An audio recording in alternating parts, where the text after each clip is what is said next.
in the last 2-3 weeks, you probably have had some escalation of security issues here and there. We anticipated that because of the operations that are going on in Zamfara and in Kaduna State. Now, note that in Niger, we are also not doing our operations. We are doing operations that we don't need to announce. From time to time, you hear any intelligence about security situations, you respond without having to tell the public.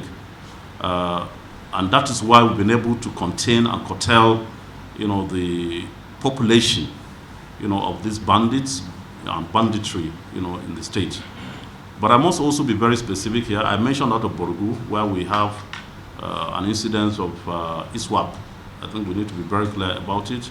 It's beyond the banditry that we see in other areas. So also in parts of Shiroro, we have also seen an alignment between insurgents and the bandits. And at one point I mentioned these areas. Here we are talking about Kwaki, Kusaso, Kawure, now even Chukuba, Kurebe, and part of Madaka, Farin Duse, Falali, and Iburo.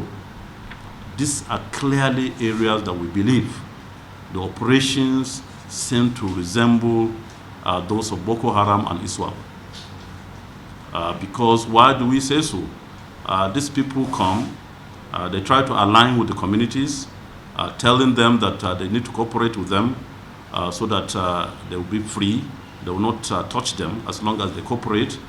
And every Friday prayers they come and preach, to the communities not to send their children to school and all those stuff.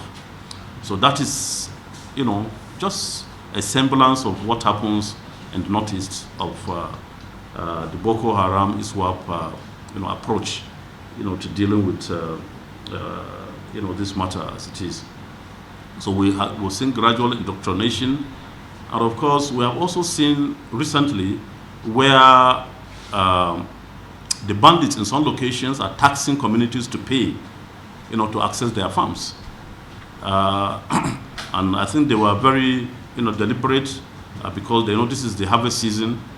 So farmers will be anxious to harvest, their farm produce. So they come around to say, well, for a community, for you to access, you must pay, certain fines or certain penalties. And we have even seen, ridiculous act of barbarism where if communities refuse, to pay any form of compensation, the bandits go and set the farms on fire. This is, the high level of, I don't know what to describe, but this is what is happening in some locations. But I think we have also stepped up, security, responses. We believe that in no time, these people will be flushed out. Luckily for us, they do not have permanent camps in Niger. So that is the consolation that we have. So we will not allow them to have permanent camps, in Niger State as they do, in other states. If you look at, security, in terms of expenditure and management over the last 2 years and probably some months now, we have actually expended, consecutively over 5 billion. This is what it is in terms of this categorization that I've given, in terms of, joint security operations, where we provide, personnel welfare. This also includes special, joint operations where, some of these special operations that I mentioned need to be co-funded in terms of logistics and equipment that we have also procured, and other incidental costs that are probably not captured here. This one does not also involve the local government operation of vigilante, because when you add those figures together, the number will be much higher in the last 2.5 years. So also,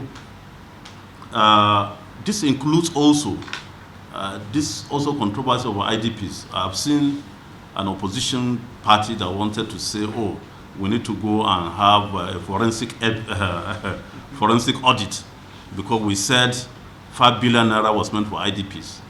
5 billion naira was never meant for IDPs. 5 billion naira we said was meant for all security management, operations, logistics, and everything, including IDPs, in the last 2 years and few months. I think we need to clarify this. The over 5 billion naira I talked about includes, once again, all of these items I've mentioned. Yes, because so that it doesn't go and trend differently from what were presented.